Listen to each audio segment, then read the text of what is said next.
We're talking about dating. That's what you said. As a woman, you're like, okay, you always say, you know, when a nice man comes by, blah, blah, you do this. You know what I'm saying? So you like, why would you say no at an opportunity for something like that? But see, on the flip side, it's like, it's something that I think internally, it's just like, do you, even though you like male interaction and like masculine energy, do you ever feel that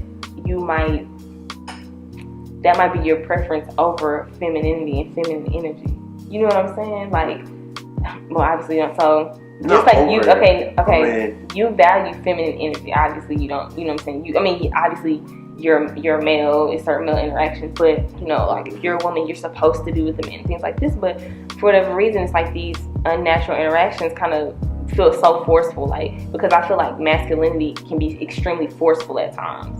I think in society, period, I've worked jobs. I've been in a lot of different places that should be professional, whether you talk about church, whether you talk about school, jobs, that men just feel that they can impose themselves in your space, you know, in your life, and you're just all these things, and it's just like, damn, like, you're really not coming to the table with enough, buddy. Like, is that I feel like the masculine energy is just somewhat more selfish than a woman, and inherently, not necessarily like on some like small things that matter, but I just feel like inherently a male is selfish, mainly because of primal instincts. Like, and see, and I, you know, even having a brother growing up, cousins growing up, and I think seeing that, I always felt that there was an imbalance, or there was definitely always a bias, which in reality, it became a day. I remember I was like a senior in high school. I'm like, you know, like, come on, like, you know, I'm already in college, like, text has been passed, like, I'm only going to school just to make a number at this point. Like, why can't I stay out a little bit if I want to stay out? And then, you know what I'm saying, like, Brandon, you know, his curfew was like 1 o'clock in high school, 2 o'clock, you know, and my mom was just like, my dad was just like, at the end of the day, it's because, you know, he's a boy, you're a girl. It's like, you know, it's not fair. He said, everything in life not always fair. You know, that's not right, but that's what it is. And that's just, I don't know. I just don't fool with it. Like, that's just, it's not that I don't fool. I don't know. It's like, I don't know if I'll ever be able to appreciate a man in the intimate standpoint of being that eros love, or that like spousal type of, you know what I mean? That's the part that I'm figuring out about my sexuality. And I know that I don't have to have it all figured out, because I know life is going to expose itself. And so that's just things that I'm open up to. But it's like other people get offended. Like, I know who I am.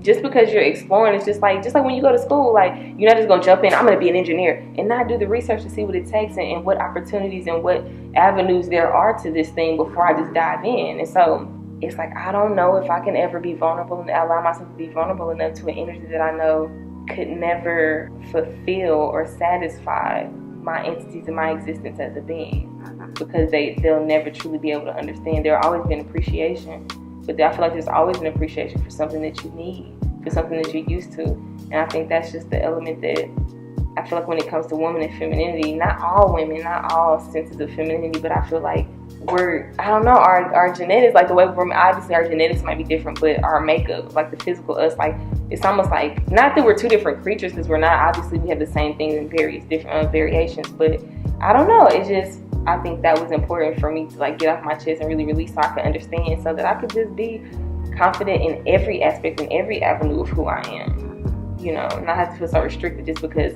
it offends a certain group of people. And giving an explanation, it just be like, not that I'm ashamed of it, but it's just kind of like, first of all, do you even deserve my explanation? Because you're so ignorantly assuming and you don't understand me, and now you have the access to understand me, but maybe I don't want you to understand me, because you're not a worthy component of functionality for me in my life anyway. So, boop, you can keep doing your little ignorant perception over there, boop, you can keep doing the same thing you're doing, not being, you know what I'm saying, like, you're not even growing and glowing.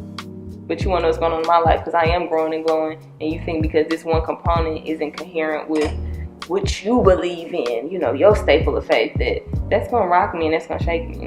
And it's not. It truly disgusts me sometimes of just how much people can get so caught up in what they believe in and what they want, they forget about their own faults, and forget that their own, you know, they want to deem somebody for who they want to be within a relationship, but you took vows for your relationship.